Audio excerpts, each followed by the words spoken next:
Bulletin में आपके साथ मैं अंजलि मुदगल। बड़ी खबर के साथ शुरुआत कर रहे हैं बुलेटिन की। बता दें, बजट सत्र के दूसरे चरण का तीसरा दिन है आज। कुछ ही देर में सदन की कार्यवाही शुरू होगी। सीएम मनोहर लाल बजट पर जवाब देंगे। आज 22 मार्च का दिन यानी कि कल विधायी कामकाज के लिए तय किया गया है। सीएम मनोहर लाल अब से कुछ ही देर में विधानसभा में बजट पर अपना जवाब देंगे।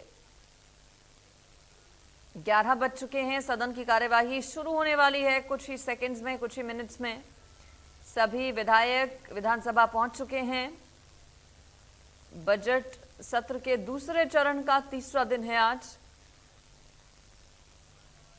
कल दूसरे दिन की अगर हम बात करें तो दूसरे दिन कई अलग अलग मुद्दों पर चर्चा हुई। एक दूसरे को घेरा गया सत्ता पक्ष और विपक्ष की तरफ से। आज 11 बज चुके हैं। चूंकि प्रश्नकाल के साथ विधानसभा की कार्यवाही की शुरुआत और उसके बाद सीएम मनोहर लाल की तरफ से बजट पर जवाब दिया जाएगा। सदन में आज मुख्यमंत्री बोलेंगे। तैयारी विपक्ष ने आज भी की है अलग अलग मुद्दों पर सरकार को घेरने की। सीएम जब बजट पर जवाब देंगे उस वक्त भी बताया जा रहा है विपक्ष के विधायक विरोध करेंगे, सरकार को घेरेंगे। कल का जो दिन है 22 मार्च का दिन, वो विधायी कामकाज के लिए तय किया गया है।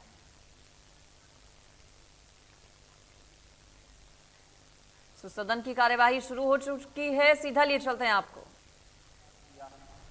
उस दौरान जो चार्ज था पंचायतों का, वो उसमें मालक थे सेक्रेटरी और बीडीओ।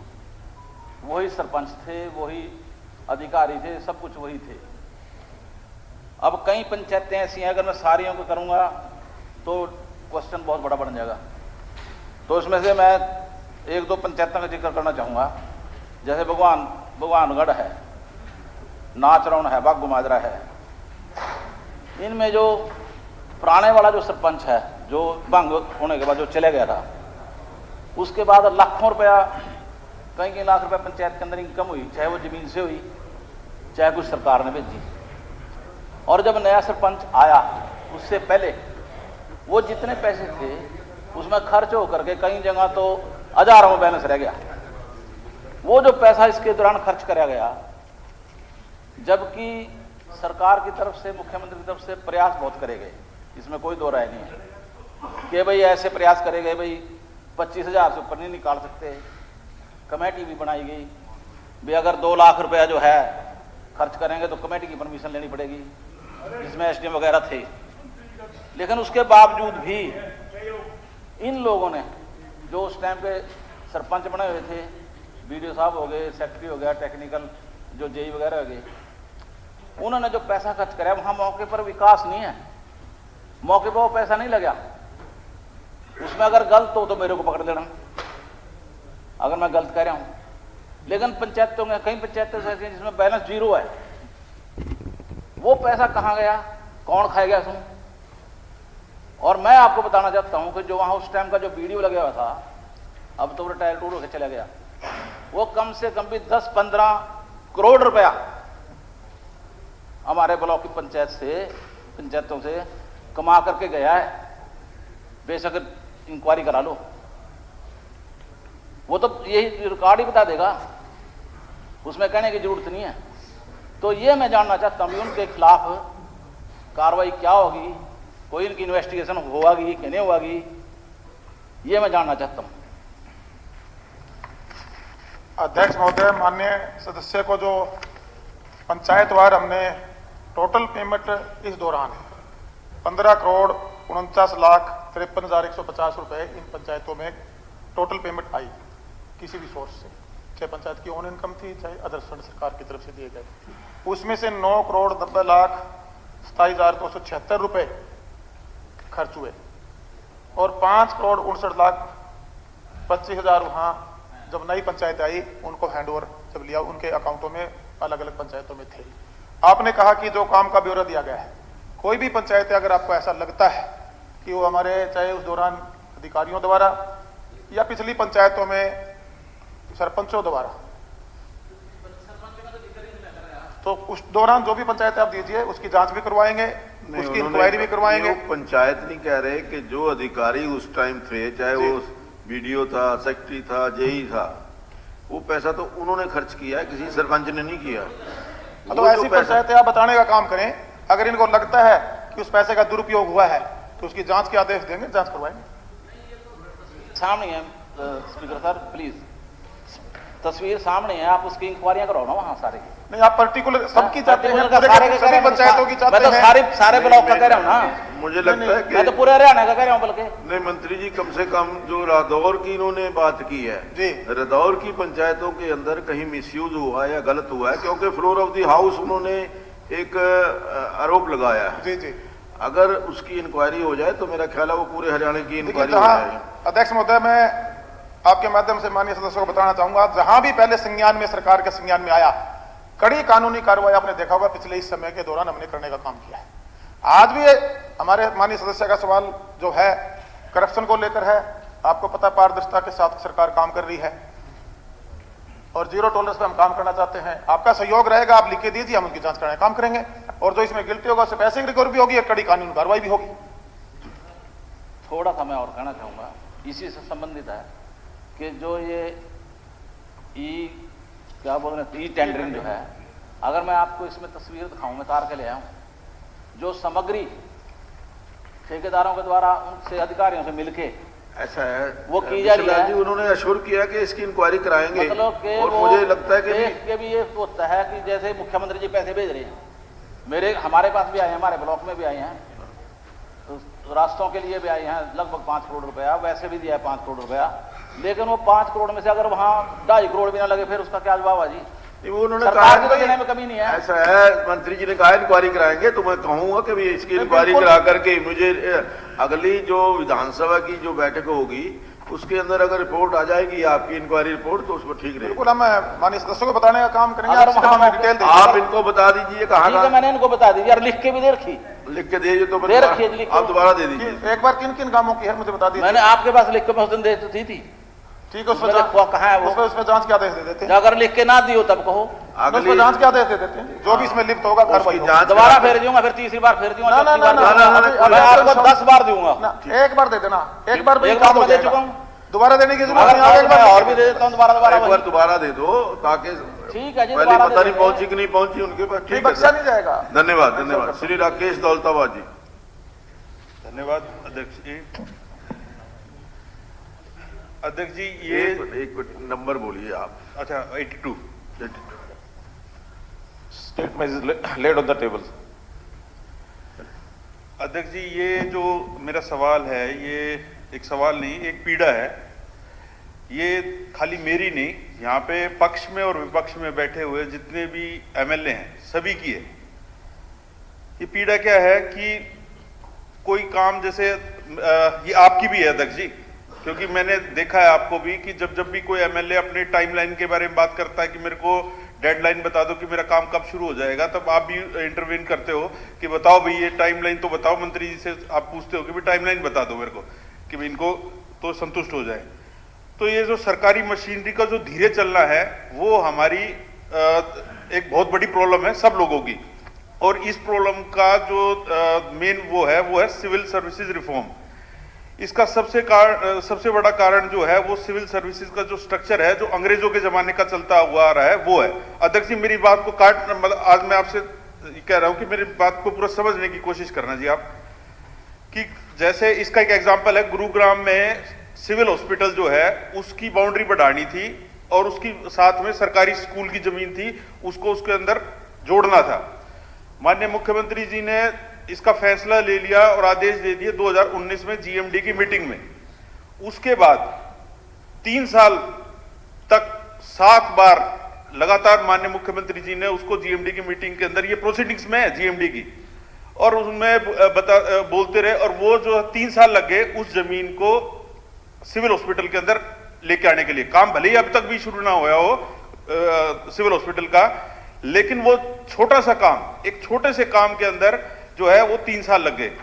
अब ये जो स्ट्रक्चर है, मैं एक डिपार्टमेंट का एग्जांपल ले लेते हैं, इस अर्बन लोकल बॉडीज, इसके अंदर आप मिनिस्टर से आप शुरू कर दीजिए, मिनिस्टर के बाद एसीएस हो जाते हैं, ये स्पेशल सेक्रेटरी, डायरेक्टर, फिर म्युनिसिपल कॉर्पोरेशन कमिश्नर, फिर आपके बाद चीफ इंजीनियर, एससी, फिर एक्शन, एसडीओ, जेई, मतलब कि 10 हायरार्की के बीच में से एक काम जाता है, और उस 10 हायरार्की के अंदर से जाते जाते जो है उसको इतना लंबा समय चला जाता है।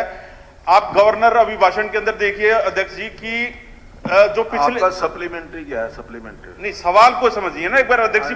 सवाल तो उन्होंने जवाब दे दिया जो आपने लिखा है ना, आपका सवाल का जवाब दे दिया। कोई सप्लीमेंट्री है तो मेरा सवाल, अच्छा चलो मेरी सप्लीमेंट्री मैं आपको बताता हूँ। मेरे ए भाग के अंदर जो है मैंने आपसे हरियाणा सरकार द्वारा दिए गए जो सिविल सर्विसेज रिफॉर्म की जानकारी मांगी थी, उसमें 2016 में HCS के लिए किए गए 9 अलग अलग रूल के डॉक्यूमेंट का नाम बता दिया और ये बताए और ये ऑनलाइन उपलब्ध है, ये आपने बता दिया जवाब में।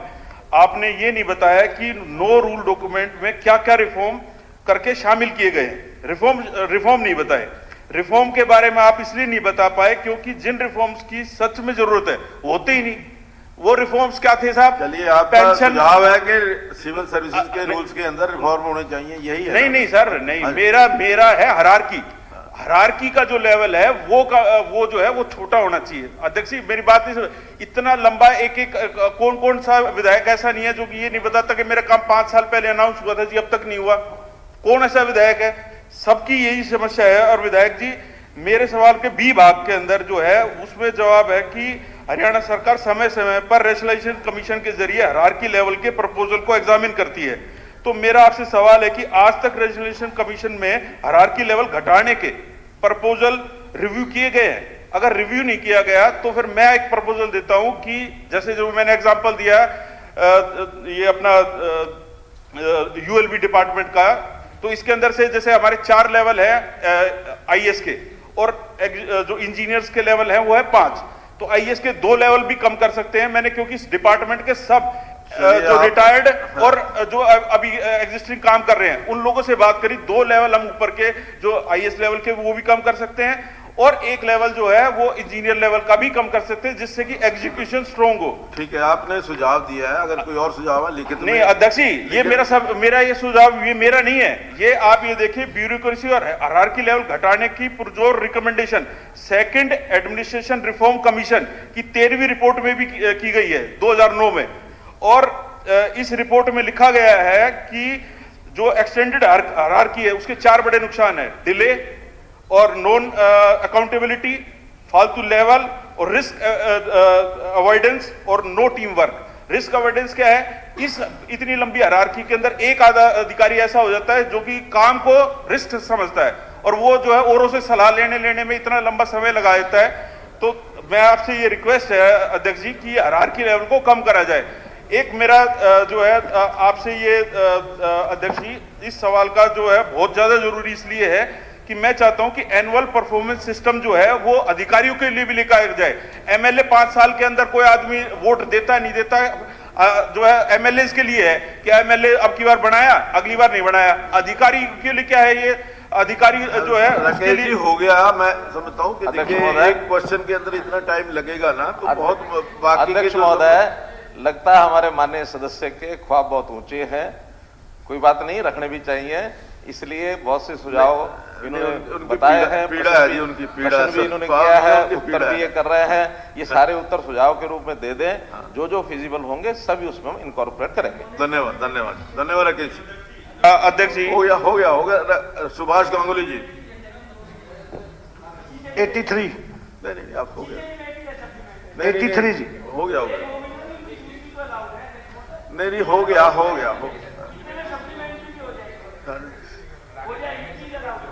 क्या सप्लीमेंट्री बताइए? मेरी सप्लीमेंट्री ये है, ये जो राज्य सिविल सर्विस बोर्ड है इसके अंदर जो अधिकारियों की पोस्टिंग और ट्रांसफर होती है उसके कोई मापदंड तय कर रखे हैं तो उसकी प्रति उपलब्ध करा दी जाए, नहीं कर रखे हैं तो वो मापदंड कब तक तय हो जाएंगे। मेरी ये सप्लीमेंट्री। अध्यक्ष महोदय, ये सभी ट्रांसफर्स एडमिनिस्ट्रेटिव लेवल पर होते हैं क्योंकि एक एडमिनिस्ट्रेटिव क्लास है, इसलिए इसके कोई पैरामीटर मापदंड कोई भी ऐसे फिक्स नहीं किए जा सकते। आवश्यकता अनुसार अथवा व्यक्ति की उपयोगिता के अनुसार इस ट्रांसफर सब किए जाते हैं, इसलिए इसकी कोई भी किसी प्रकार की पैरामीटर्स तय करना उचित नहीं है। धन्यवाद। सुभाष गांगुली जी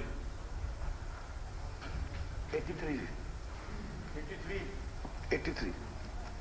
जी हाँ श्रीमान जी, सफेदो विधानसभा निर्वाचन क्षेत्र में दिनांक 3/4/22 को 42 घोषणाएं की गई थी।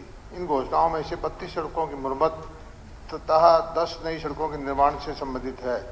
25 सड़कों की मरम्मत करने बारे कार्रवाई आरंभ कर दी गई है तथा बकाया 7 सड़कों की मरम्मत के कार्यों को वित्त वर्ष 2023-24 के दौरान किया जाएगा।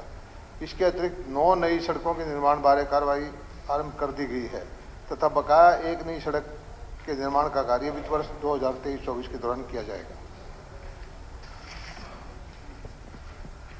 एक जो सीएम साहब की अनाउंसमेंट थी उसका नंबर था 25,915 और जो बाजू कलां से खेड़ा खेमावती थी एक का नंबर था 25,878 मलार से जीन रोड 12 से 18 फुट करने की थी और वो जो मंत्री जी ने जवाब दिया है इन सड़कों का उल्लेख उसमें नहीं है। और एक बाजू कलां से जयपुर की सड़क कृपया करके इन सड़कों का के बारे में भी मंत्री जी बताएं। सड़कों की डिटेल जो है एक से लेकर के कहो तो मैं सारी पढ़ देता हूँ, कॉपी दे दूंगा। नहीं तो ये जो आपकी कॉपी है उसमें ये छूट की थी ना मैं ये नहीं कहता आपका ऐसा है। ये 32 सड़कें सुभाष जी ये क्या जो हरियाणा राज्य कृषि विपणन बोर्ड है उसी की सड़कों के बारे में? हाँ उसी की है जी, उसी के बारे में। हाँ उसी की है 25,878 नंबर है आपके पास। मैंने 32 सड़कों की लिस्ट आपको दे देता हूँ जो रिपेयर की है। ये उसमें नहीं आई जी, ये अनाउंसमेंट वाली में नहीं आई। 25,878 और 25,915 जो आपकी लिस्ट है हमारी जो है उसमें नहीं आई। आपकी 42 सड़कें थी, मैं मार्केटिंग बोर्ड से 32 से रिपेयर की थी। 32 करोड़ रुपए 98 किलोमीटर की 32.49 लाख की लागत से वो थी और 11.23 के नहीं बननी थी। टोटल 43.72 करोड़ रुपए की इनकी स्वीकृति है जिनमें से अधिकांश का काम शुरू हो चुका है। बाकी जो अगले वित्त वर्ष में हम करवा देंगे। नहीं तो कोई अगर वो बता रहे हैं तो उनको भी इंक्लूड कर लीजिए। हाँ जी कौन सी सोनीपत का मुद्दा नहीं है, इनके हल्के का मुद्दा है। नहीं अध्यक्ष जी, अध्यक्ष जी ये तो कर देंगे ऐड इनके। आपके बात सुनिए मंत्री जी, मैं बताता हूँ ये तो ऐड कर देंगे जी मंत्री जी, लेकिन मेरी एक और डिमांड है।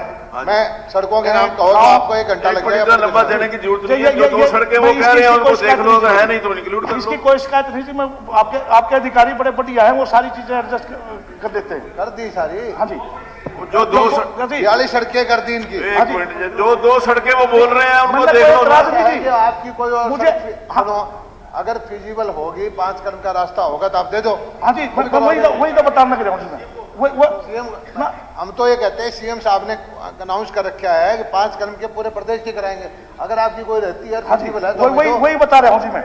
मंत्री जी वही बताने लग रहा हूँ। चेक इन करा के अगर फिजिबल होगी तो करवा देंगे। मैं वही बताने लग रहा हूँ। हो गया वो बोल रहे हैं कि अगर फिजिबल होगी तो करा देंगे। मैं बताने लग रहा हूँ भाई, नाम लेके बताने लग रहा हूँ। एक कालुआ से रजाना खुर्द और बागड़ू से राजावाड़ी सड़क तक दोनों रास्ते 5 कदम के हैं तो उनको भी करवाने का काम करें। जो फिजिबल होगी वो करवा देंगे। इसकी यहाँ पर लो जी, ये आई 2 रास्ते की यहाँ पर लो। ठीक कर दिया भारत भूषण बत्रा जी। 84 सर 84। आदरणीय अध्यक्ष जी, हरियाणा सरकार ने हरियाणा संपत्ति विरूपण निवारण अधिनियम 1989 को अधिनियमित किया है, जिसके तहत संबंधित प्राधिकरण सरकारी भवनों पर अवैध रूप से पोस्टर और फ्लैक्स चिपकाने के खिलाफ कार्रवाई कर सकता है। ऐसे मामलों को निपटाने के लिए भी नगर पालिका अधिनियमों में भी प्रावधान है। सरकारी भवनों पर अवैध रूप से पोस्टर फ्लैक्स चिपकाने का पता चलने पर कंसर्न्ड ऑफिसर स्वतः संज्ञान लेकर तथा शिकायत के आधार पर कार्रवाई कर सकते हैं। पिछले 3 वर्षों में राज्य में नगर पालिकाओं द्वारा अवैध रूप से पोस्टर और फ्लैक्स चिपकाने के खिलाफ की गई कार्रवाई अनुबंध क पर दी गई है और जो ख भाग है उसमें भी क का ही जवाब। टेबल पढ़ने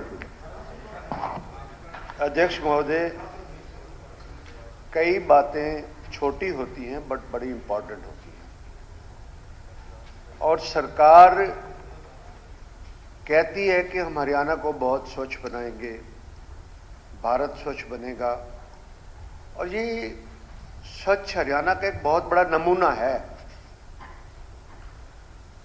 मुख्यमंत्री जी, अपना स्पीकर सर, डॉक्टर साहब, आपने छोटी सी टेबल तो लिख दी और इन अधिकारियों को एक सरप्राइज चेकिंग भी यहाँ से भेज दो। जहां पर 300 पोस्टर की बात करते हैं वहां पर 30,000 पोस्टर ना लगे हों, तो मैं इस दावे के साथ इसमें कहता हूं आप कोई शहरों को सुंदर रखने की आपकी नीयत नहीं है। नहीं आपकी नीयत नहीं है, इनके थ्रू ही कह रहा हूं, आपको ही कहूंगा इस बात के लिए कि आप मंत्री हैं, कोई स्पीकर साहब थोड़ा उसको साफ करवाएंगे या उसको करवाएंगे या कोई उसका वो करेंगे। आपने सभी बिल्डिंग्स के ऊपर, सरकारी बिल्डिंगों के ऊपर 2 बात होती हैं। दुख तब होता है कि वहां पर जहां पर बिल्स और पोस्टर लगते हैं, वो पोस्टर साल 2-2 साल लगे रहते हैं वहां पर। हरियाणा का कोई भी पुल नहीं बचा हुआ है जहां पर अनऑथराइज्ड राइटिंग और अनऑथराइज्ड बिल्स वहां पर नहीं लगे हुए। हरियाणा का कोई फ्लाईओवर नहीं बचा हुआ है, कोई आरओबी नहीं बचा हुआ है, कोई मेट्रो का पिलर नहीं बचा हुआ है और कोई एलिवेटेड रोड है उसका पिलर नहीं बचा हुआ है। इतनी गंदगी के अंदर अध्यक्ष महोदय और जवाब देते हैं कि सिर्फ, चलो मैं आखिर में रोहतक पे आऊंगा जिस बात के आपने जवाब दिया है। आप कभी जाते हैं, आप गाड़ी पे जाते हैं, आपको नजर नहीं आता मंत्री जी को? आप जब फरीदाबाद गुड़गांव जाते हैं या और जाते हैं, हिसार जाते हैं, आपको सड़कें नजर नहीं आती? आप उन सड़कों के इंचार्ज हैं। हाँ जी, क्वेश्चन पूछूंगा, क्वेश्चन मैं तो बताना चाहता हूं जनाब कि जो बता दिया उन्होंने, जो स्थिति है वो तो जो पोस्टर लगे होते हैं सर, उसमें ट्यूशन सेंटर के, मैं बताता हूं जी, ट्यूशन सेंटर के, स्कूल एडमिशन के, दीमक वाला, वाईफाई लगवा लो, आज उद्घाटन है इस दुकान का, आज नए शोरूम का उद्घाटन है, आज मेला लगना है, आज ये कथा हो रही है, आज ये भंडारा हो रहा है। ये आजकल प्रिंटिंग प्रेस इतनी जबरदस्त हो गई कि इतने पोस्टर बन जाते हैं और वो पोस्टर। भारत जोड़ो यात्रा निकली, आपने कोई सड़क खाली, कोई बात नहीं, आप अपने प्रांत की जो कोई सड़क खाली छोड़ी हो, चलो मैं कोई दीवार खाली छोड़ी हो, पता नहीं आपको पैसा कहां से आया था इतना साहब, एक सड़क बता दो जो तुमने छोड़ी हो, मैं जुड़ा फिर कोई नहीं, अध्यक्ष महोदय जुड़ा फिर कोई अध्यक्ष महोदय, सारी गंदी कर दी आपने। एक मिनट अध्यक्ष महोदय, चिंता का विषय यह है कि मैं राजनीति की बात नहीं करना चाहता था, पर विजय साहब राजनीति की बात कर रहे हैं। विजय साहब, सारा हरियाणा अनऑथराइज्ड फ्लेक्सी से गिरा पड़ा है, सारे यूनिपोल अनऑथराइज्ड लगे हुए हैं। जो सरकार एडवर्टीजमेंट पॉलिसी नहीं बनाती है, सरकार रेवेन्यू कमा के राजी नहीं है किसी हालत में, और कोई बात नहीं है इस बात के लिए इनको इसे, और उसके बाद उसमें गंदगी फैलती है और उसके बाद पोल्यूशन फैलता है। आप रखो, जाके देखो इंदौर को, जाके देखो भोपाल को, जाके देखो चंडीगढ़ को, जाके देखो से किसी शहरों को, आप देखो जाके इंदौर कैसा बना हुआ है, आप देखो वहां पर जाके, आप वहां पर आपको एग्जाम्पल मिलेगा मंत्री जी को कि वहां पर कैसे मेंटेनेंस और कैसे सफाई रखी जाती है इस बात के लिए। और उसके बाद मैं बस मेरा रेलेवेंट सवाल है सर, और बड़ी दुख होता है इसीलिए मैं पब्लिक इंटरेस्ट के क्वेश्चन पुट करता हूं सर, और उसमें कोई मेरा पर्सनल इंटरेस्ट नहीं होता। अगर सरकार को ये उत्तर प्रदेश गंदा रखना है, गंदा रखो, जरूर रखो गंदा, बिल्कुल। आपका विचार, आपका डिपार्टमेंट नहीं है, मेरी बात, आपका डिपार्टमेंट नहीं है, आप रखो इस प्रदेश को और गंदा रखो, कोई विचार बहुत अच्छा है, पर आप और इसके लिए थोड़ा सा कठिन से कठिन कानून सरकार बना रही है, ज्यादा लग रहा है, लेकिन खुद भी तो पालना करो उसकी, खुद पालना। चौराहे नहीं, दो सवाल है सर, खुद पे दो सप्लीमेंट्री है, अनुशासन, जितने स्कूल खुद तो पालना करते नहीं आप, कॉलेज की बिल्डिंग, और सारा हरियाणा आपने गंदा करा, कितनी दीवारें जिनके ऊपर ये फ्लेक्स, पोस्टर की बात कर रहा हूँ, फ्लेक्सिस तो सर उतर जाते हैं, एक दिन किसी ने लगाए, किसी पार्टी ने लगाए, दूसरे दिन उतर गए, तीसरे दिन उतर गए,